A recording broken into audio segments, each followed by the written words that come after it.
if we say being gay is wrong, we need to question, do we believe God even created gay people? Or were gay people created by a different God? Is there a God for gay people? Because clearly, if being gay is a sin, there's no way we are made by the God, by this God we are praying to firstly. But secondly, if we believe that gay people are going to hell, are you telling me that God in heaven sat and said, I will create these people, but the end result is hell? That is ridiculous. And this is when I say, for me, in my view, if there's a theological construct of Imago Dei that says we are created in the likeness, in the image of God. Yes. So if anything that is of God is created by God, even the queer community embraces who God is. Yeah. And that's why I say God is gay.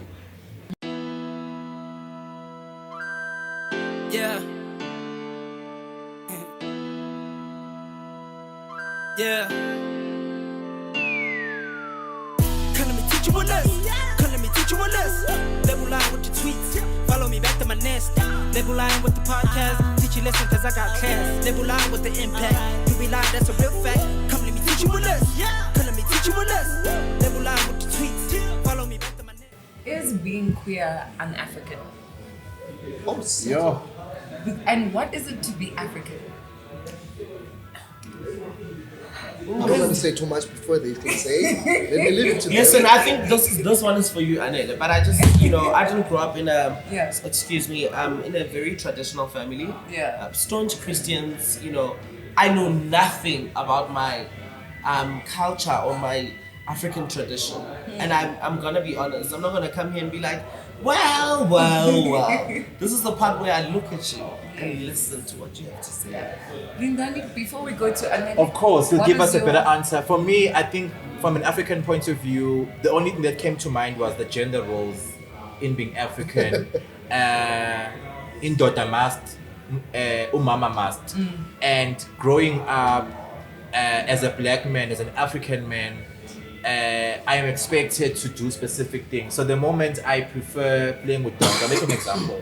Playing with dolls and not playing with cars, that's already something wrong. The moment men are sent out there into the crowd or sent into, if you grew up in the villages, you are sent to go herd sheep and stuff, and you're like, no, actually, I'd rather be with the aunt and cook and chop. Something is wrong with I you. hate it. So for me, it's the Oh, gender Mama. roles. So when we define being African, it's Hated it. the gender roles that come with being African. That a man is supposed to tick these boxes. And one of the boxes you need to tick is that when men are there going to fish, if you are a fisherman and men are there to go and herd sheep, you follow them, you go there and you carry your spear and you go and do that. The moment you say, no, I am full local, no mama, something is wrong with you. So it's the gender roles for me. And I was very fortunate that I was raised by females. I was raised by my granny and my mother. And so there wasn't so much of pressure in terms of gender roles.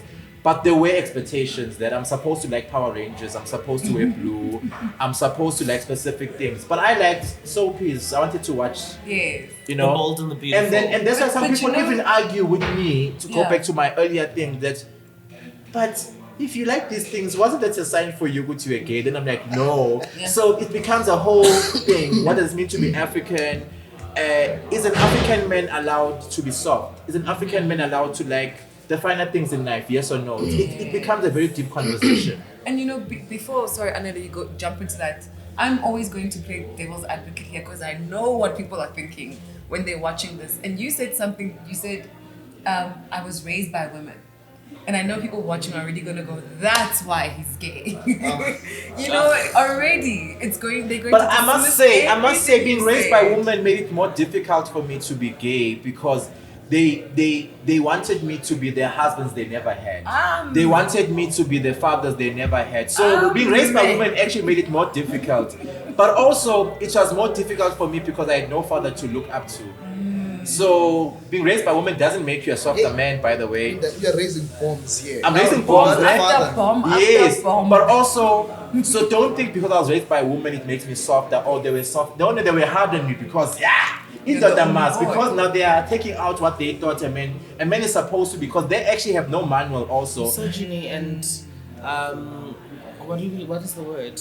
Patriarchy and misogyny. No, so they had no manual on what a man is supposed to be, firstly, but also the mom, the man who left my mom, I'm supposed to be that man and do better than my dad. I must do better than my grandfather for my grandmother. So there's so many layers to this.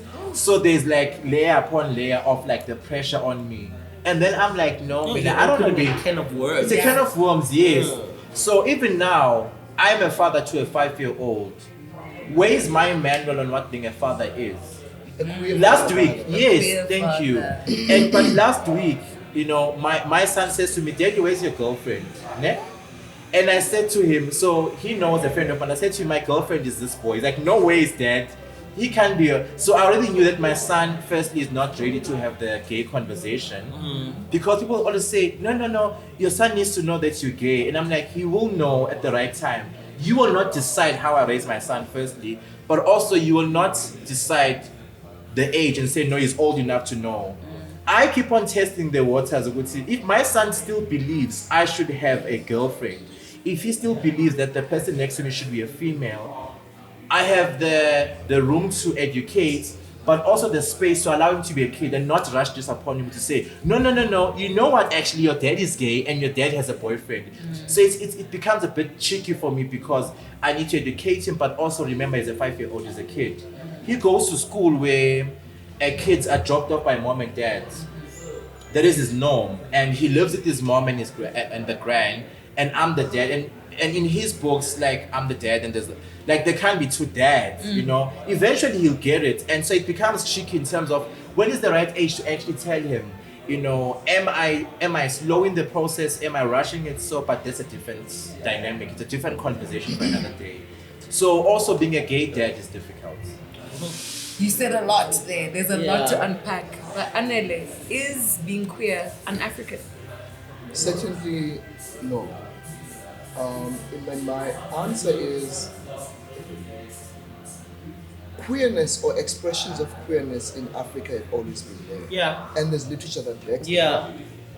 Now, the concern is in our queer existing knowledges. Why do we have a Zulu word called Umengi? It's called what? Umengi. Meaningly, it's two things, bulls coming together. Okay. You know, the sound. Right? What is it used in context? In context, is in two men coming together, nothing can come out of it. That's why it's called Umengi. Okay. And also the idea around the stone, nothing can come out of a queer body.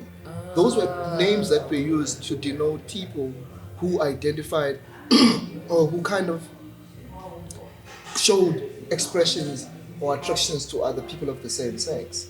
So we've got Tumwingili, we've got normal kasi words, imofi, istabani, and all of that, to define what is non-normative within an African context. Yeah. So for me, it suggests that it's there, it's a reality that has always been there.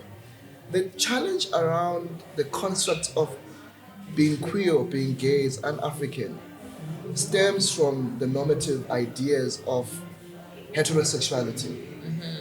African, in the way of Africanism is described in the context of gender, what Lindani spoke about in Powerhouse around gender binaries and all of that, it thrives on it.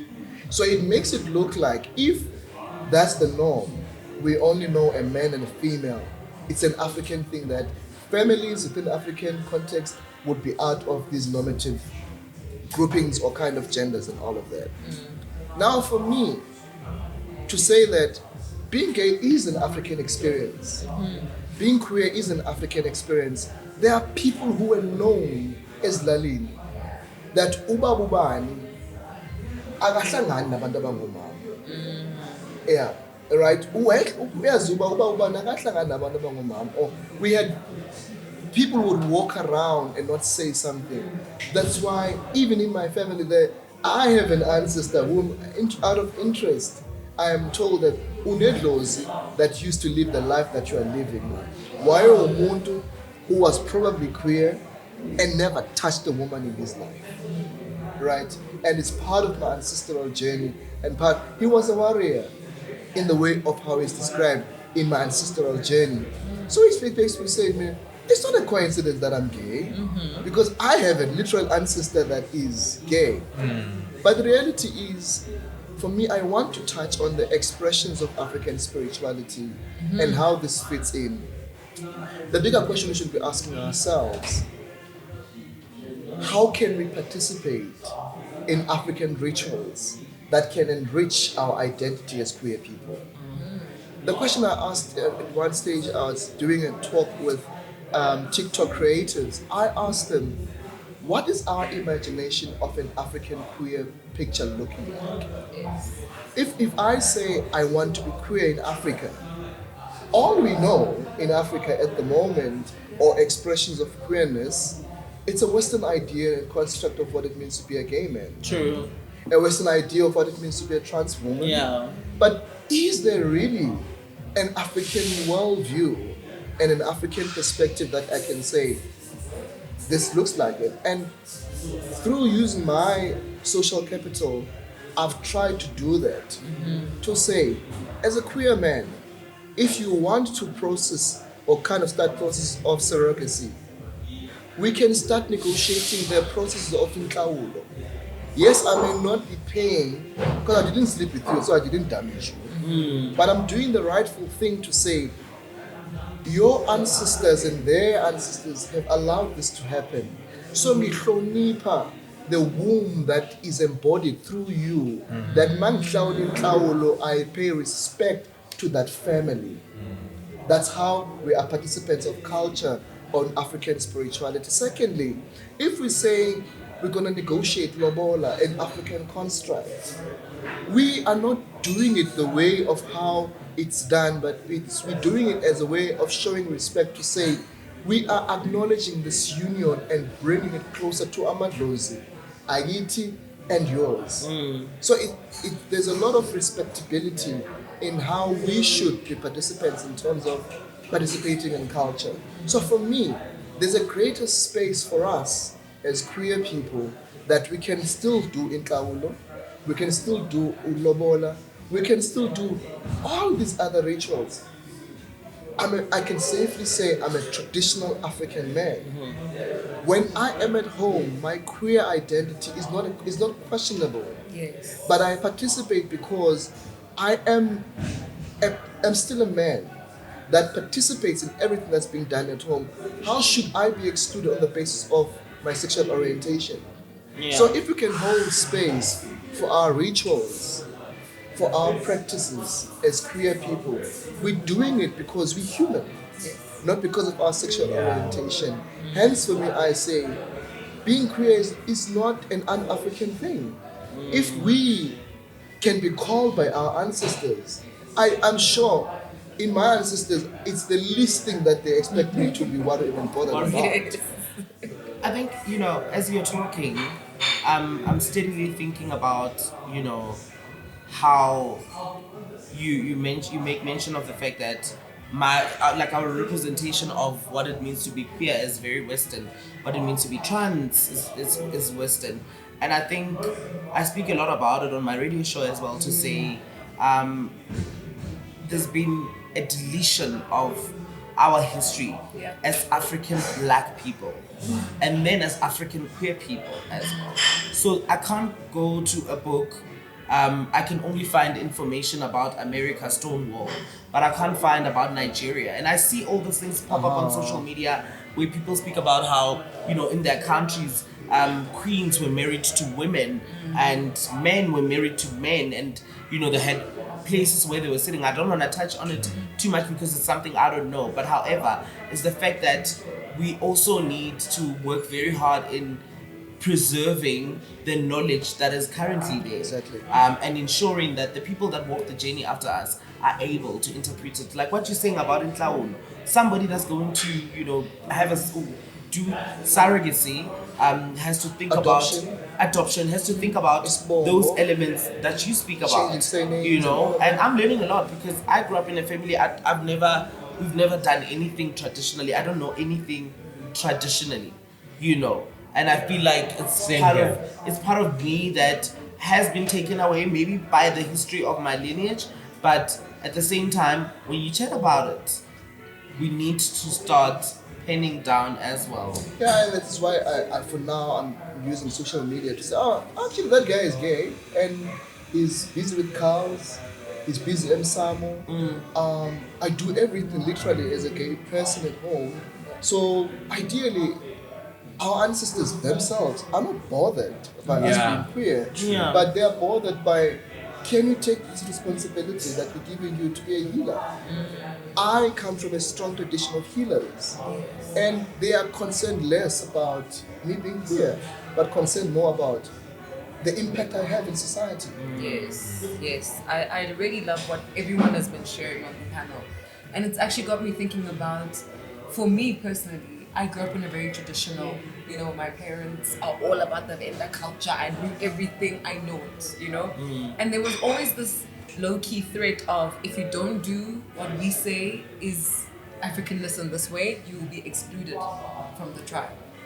And I feel like that also happens to the queer community, where it's like, if you dare be queer, we're going to exclude you from Africanness because you're not African. You can't be, because here are the rules and you're not following them. Yeah. And there's a real threat to that, and I think that's also why so many people suppress it for so long. Because it's like, but I want to be African. I'm African. I can't change being African. Everywhere I go in the world, people will think I'm an African person, so I need to hold on to this culture for as long as I can. Anyway, before we rolled the cameras, we actually had a really cool conversation about dating in the queer community. And hectic. Lord have mercy. Lindani was married. Lindani was married, we know this. But, we were talking about the realities of dating. African culture is very exclusionary, I feel. It is. I've experienced it in different ways. And the last point that you made, that people are like, but I'm gay at home, I won't be allowed. And this whole thing of gender things, at home, I'm very clear. I demand on Klaba and all of that. Not because I'm gay. But I just don't like it. You don't Ekhaya is what we call Klabi Ekhaya, like the person that gets appointed. I am that person at home. All I do is to take Umkondo and say this, and it's gonna respond. And that's my role is done. And I go to Msamo, I go to the crowd, not because I'm gay, but because it's a role that has been assigned, because I'm considered to be a wisdom bearer in the family, not because I'm gay. Yes. But obviously certain people are like, I'm fast, like, no. This is a responsibility. This person has been chosen. We've confirmed, we see it. Yes. So how do we say I'm fast? Now, it adds capital to have a consistent relationship with Georgia. That he has also become part of these rituals. That on certain parts where they would say, no, Jojo comes in as my partner to witness. Yes. It doesn't say anything, and again, politics of him being Zimbabwean is a different thing. Yeah. But he is fully active involved. We had to go and introduce him to Msamo as a member, because Jojo is a dreamer. He tells me other dreams and I'm able to, okay, probably Gogo wanted to communicate something, I would not have seen it. Deep. And on that note, before we started rolling cameras, we were actually talking about dating in the queer community, and there were so many, I don't even want to say interesting because I feel like that undermines the spiciness of what we were talking about. But let's talk about, very, very spicy. Let's talk about the pretty boys. Is that what you call them? He said champagne boys earlier. Champagne boys. What is that? And I know I'm going to be beaten for this. Okay. That's my type. So as you speak about them, that's my type. So you know. Your type. Yeah, still be type, yeah. Right. I mean, for me, I'll speak from my personal experience. I dated a pretty boy, which will happen now. Literally, we can say we're married. But we just need to do the formalities. I'm here for it. I'll even dress you guys for the We've wedding. been together for a long 6 time. years. No, I'm teasing. I'm saying I'm gonna dress them for the wedding. It's me getting a tender. And we lived, been living together for 6 years in one space, and our journey is quite interesting. We met on Facebook during the time of Messenger, and at that time, like, he was just a snake, and one of those boys, like, I don't trust this one, but I just want to bite. And first, long story short, by the time I met him, I was very broke, and the construct of what I imagined him to be and what I saw him, the kind of hippie powerhouse knows him. And like, no, this one will hurt me so much. But I still gave it a try. I didn't know why, but I gave it a try. But our journey of our relationship has different trajectories that have showed me that queer black love in the context of two gay men does exist. I can safely say now we're solid. Nice. And we've gone through every trajectory of what any other typical relationship would go through, not because it's a gay relationship, but because it's like any other relationship. Yeah. Obviously, certain nuances and all of that. But quite interestingly, dating a pretty boy from Joburg and I being a Kasi boy, rural boy, was a very difficult struggle for me. Yeah. My partner holded so much of social capital and understanding the dynamics of how this gay world works. Whereas I'm from the township, for me we're like, I'm fine, and that's it. Kanti, I got myself into trouble that I needed to do a lot of unlearning and learning a lot of realities. Yeah. I didn't know about the grooving life in the gay community. Okay. I didn't know about the politics of money. And for the first year, I always say to my therapist, I deprived myself, and I was so hard on myself that giving him the things that I thought he needed as a pretty boy didn't allow the relationship to grow, because our relationship began in a very wrong way because I wanted to impress him.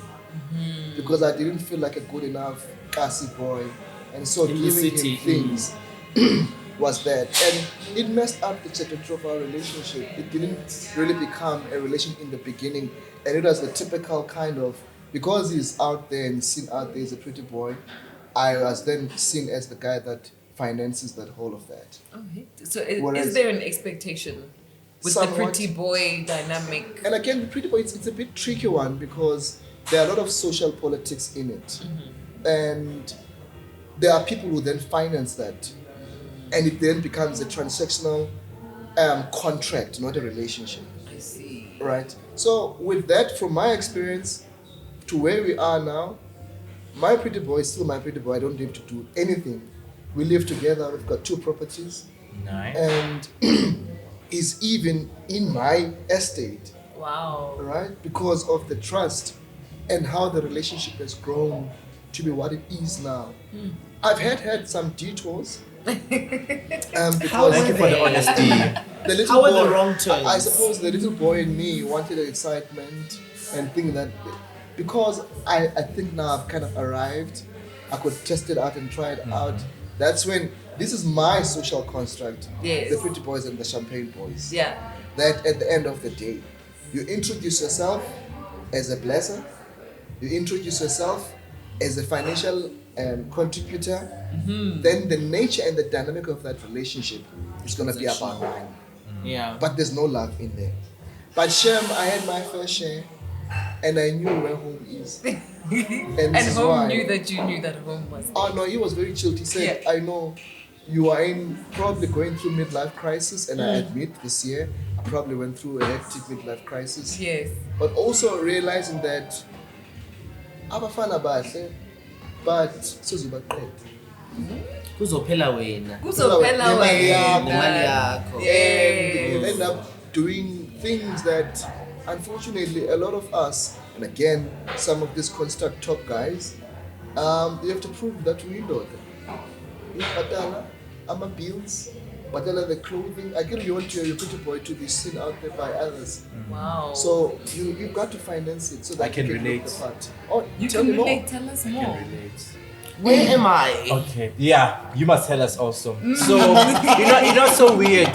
I may laugh and joke and say pretty boy is my type, but I've been dating boys now for 5 years, but I'm still not clear what my type is, because when I divorced a woman, what felt right at the time was dating someone like this. From weave to weave, I'm being very honest. Yes. From weave to weave, from lipstick to lipstick, I'm used to going to Clicks and buying cosmetics for my partner. So for me, I You're wanted such a to good still be a partner. daughter. Yeah?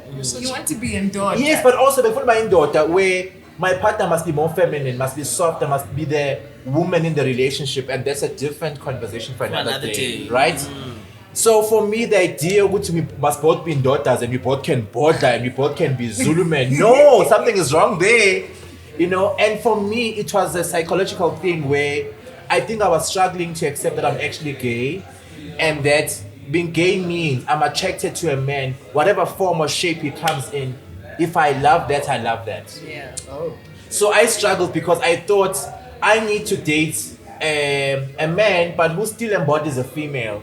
Because I'm still coming from, I was a husband. And also for me, when we're walking in public, that's where I'm going. When you're walking in public, it mustn't look too odd. It must still be like, is it with the boy, is it with the girl? I understand what the small looks are with, guys. I promise you, the first 2 years after divorce, then I threw myself and, you know, to me or confirm, into clubs, into shakers, into liquid blue, where you bump into different types of gay people every weekend. Then you learn a good time, man.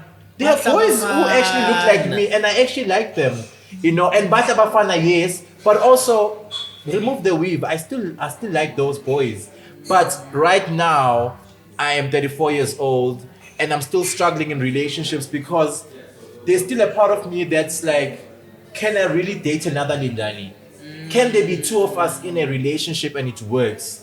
I also date younger people because the idea of a man providing for me doesn't make sense. Wow. I date younger people because the moment a guy says to me, can I help you out or can I pay for this? Please leave. I'm independent. You know, there's that. So there's so many dynamics. We need to unpack. Yeah. So people say to me, "Oh my God, Lindani, why do you like dating these young boys?" And it's not a power thing, and I'm going there because I think people think it's a power thing. For me, it's not. It's a preference. It's a preference, yes, but also my independence won't let me be supported by another man. You just cannot. Don't you also think it's the pressures of?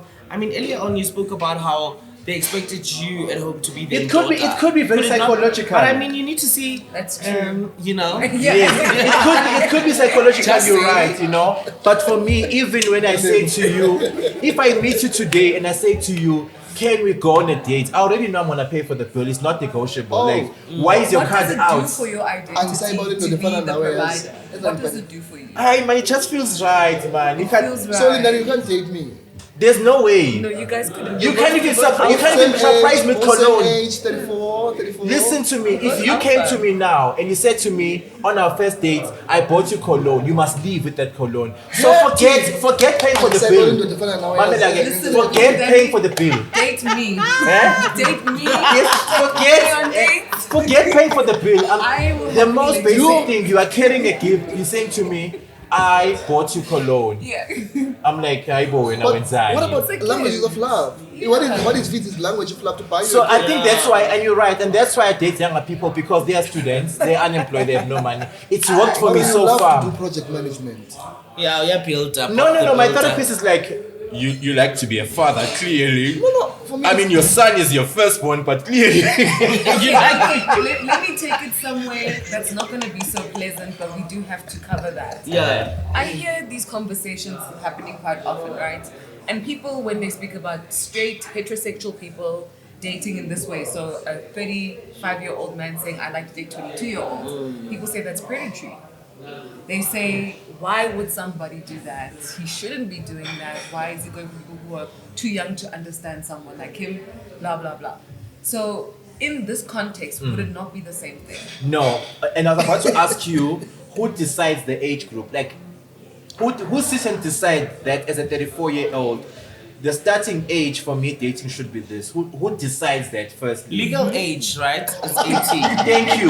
Honey, don't go there. Wait. Okay. Legal age is 18. Okay, continue. Go FYI, deeper. just in case everybody Go on deeper, Twitter is yes. just, you know, legal age is 18. And I think as adults, we also understand that there's a certain level of maturity that comes with not necessarily age, but comes with the experience of life. And that is why when you get to a certain age, there's certain things or certain people that you can't date, or you feel like you don't want to date because we can't connect, you know. But I mean, transactional relationships, predatory, I think at 21 it's a choice. you To choose. date an older man. When I was 21, I chose not to date an older person. Not that there wasn't. But it's so dating. weird that you At say age that. have the capacity to really make a good decision. I did. I'm going there, but it's so weird What that made you it a say good that. decision? For me. Yes. I also just think I like why being is it a good independent. decision to date people your age? Imagine anything less Because than I'm 20, Roger. not 24. Ish. No, for me psychologically, you start becoming a person at 25. Yes. Sound like I'm thinking, Lindani, anything less than that, it's work for me. I get you. But for me, no. And I'm happy that we're having the conversation because my therapist asked me, she says, do you take your relationship seriously in the first place? Am I dating for leisure? Am I like, let me just have a cute boy next to me? Because she feels I'm sitting there. She feels I'm sitting there where I can have a 21-year-old boyfriend who comes on the weekend, but on Monday, please leave. You know?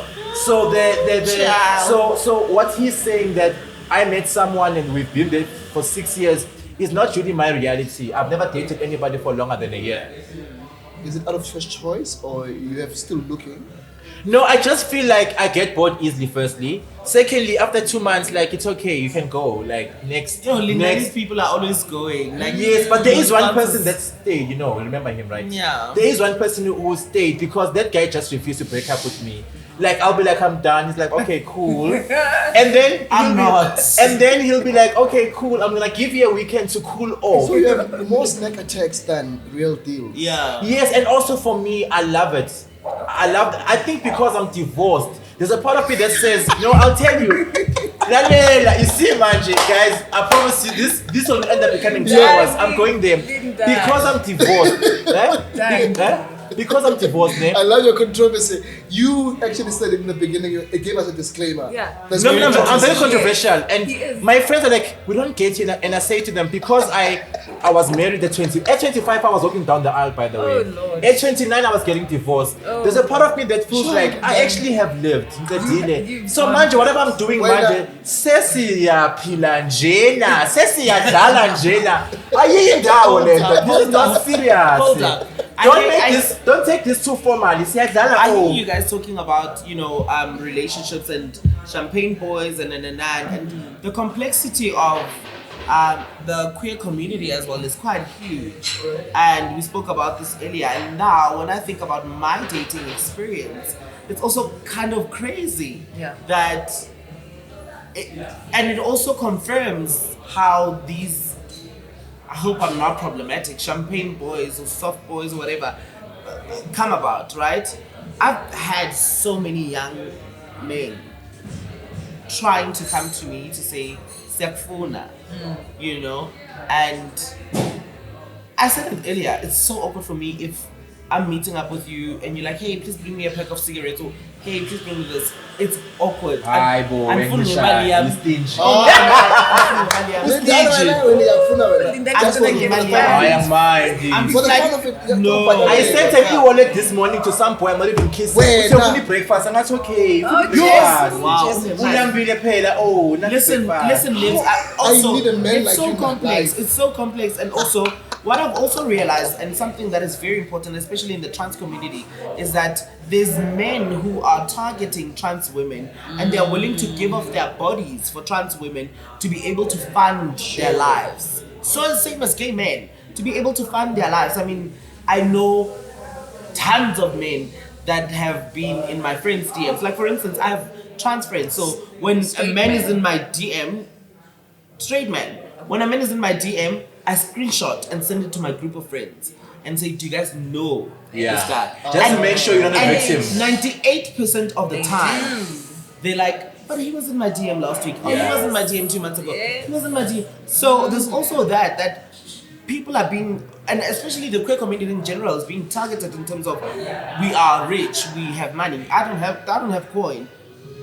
You might be shocked, and I don't have coin. But there's a huge target towards the queer community, and I'm gonna generalize it in terms of people in the queer communities can provide. They can give us money. Yeah. They have money. interesting. And even criminals. I mean, there was a voice note circulating that there's a place in Melville where people go, and that's where we should go because those queer people have money. And Crazy. MSM, men sleeping with men. Yes. Yeah, MSM. So it's a transactional thing. Yeah. Right?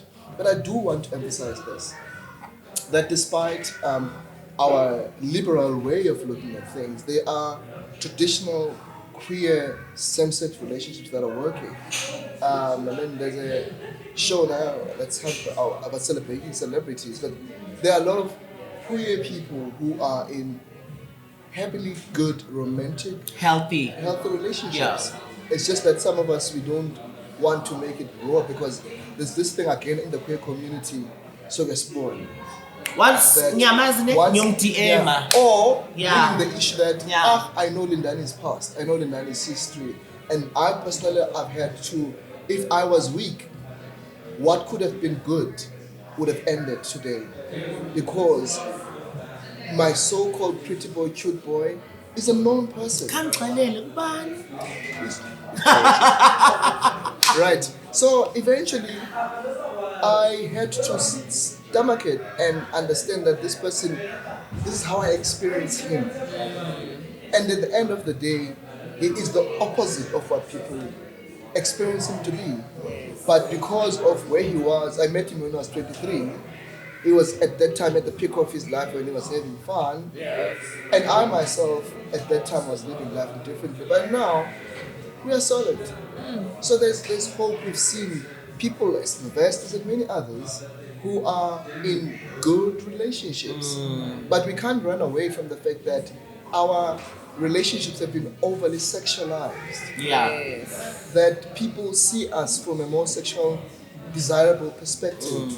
Right? So I don't want us to leave here thinking that we are all about casual relationship. I admire people like Nanda is being honest.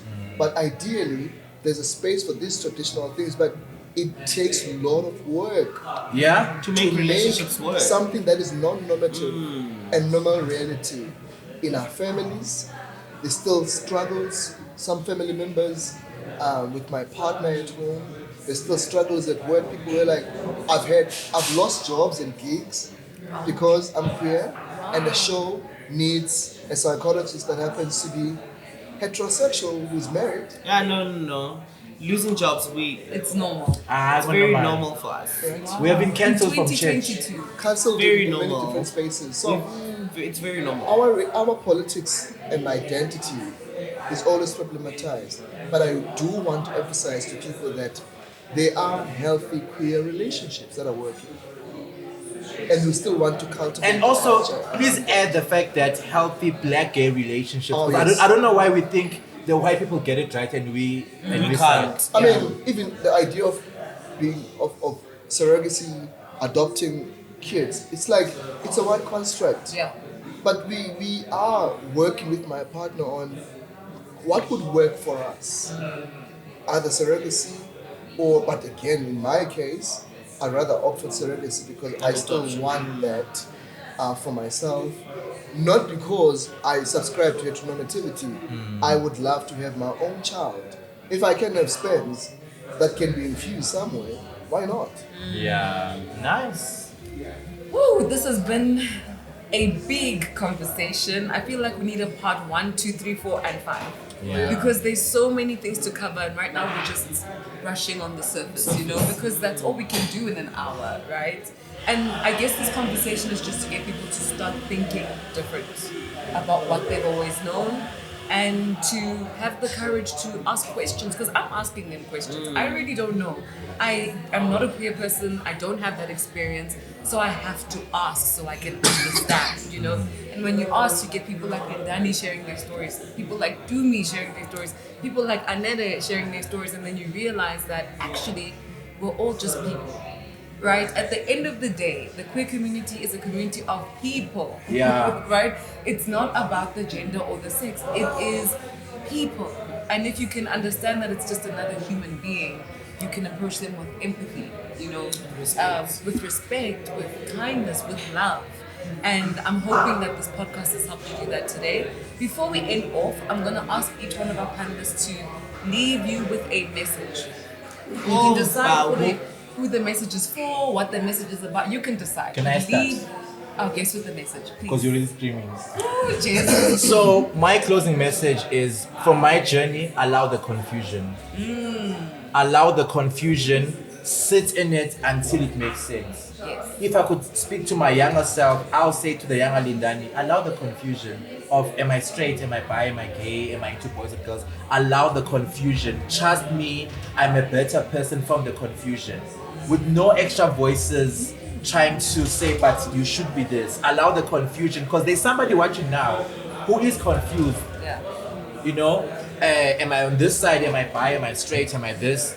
How did I end up being with a woman if I actually feel these feelings? Allow the confusion. And also in allowing the confusion, don't make drastic decisions. Allow the confusion. That's your brand. Yeah. I love it. I should actually print t-shirts. Yeah, I love Actually, let's print t-shirts. Next collection, allow the confusion. Wow. What's What your can I message? say? I think I'm at a level where I'm trying to show trans women that it is possible to be and do whatever you want and be able to permeate spaces that have been closed for you. It's been evident with the work that I do, the brands that I work with, and that maybe I'm fortunate enough to have been educated, but it comes from a place of having the gut, and I think have the guts to build your own stage, have the guts to do what you have to do. Nice. And you're worthy, you're deserving, and your voice is needed. Whether you speak or you show, your voice is needed. I love it. And then, For me, it's simple. Just be congruent. If you are congruent to yourself, everything else falls into place. The minute you are incongruent, you deprive yourself the opportunity to be and to rise to your ultimate level of self. sure. So I would really encourage, if you are in a journey, either of confusion, of exploration, of awareness, always be mindful of being congruent to yourself. I mean, what can I say after those amazing closing statements, right? Guys, this was amazing. I'm sure if you're sitting at home, you're wishing this wasn't ending, because I know I am. Like, I wish we could be speaking for another 5 hours, because it's that amazing. Thank you so much for gracing my podcast with your presence and your knowledge and your experiences. I really value you, and I'm hoping that you'll come back again, because we really do need to have bigger conversations about this. And guys, if you're watching at home, don't forget to like, share, subscribe, do all the right things that get people to watch our show, to engage, and to be part of the Lebo Lion community. And until next time, don't forget, the easiest way to eat an elephant is one bite at a time. Come let me teach you a lesson. Come let me teach you a lesson. Lebo Lion with the tweets. Follow me back to my nest. Lebo Lion with the podcast. Teach you lesson cause I got class. Lebo Lion with the impact. You be lying, that's a real fact.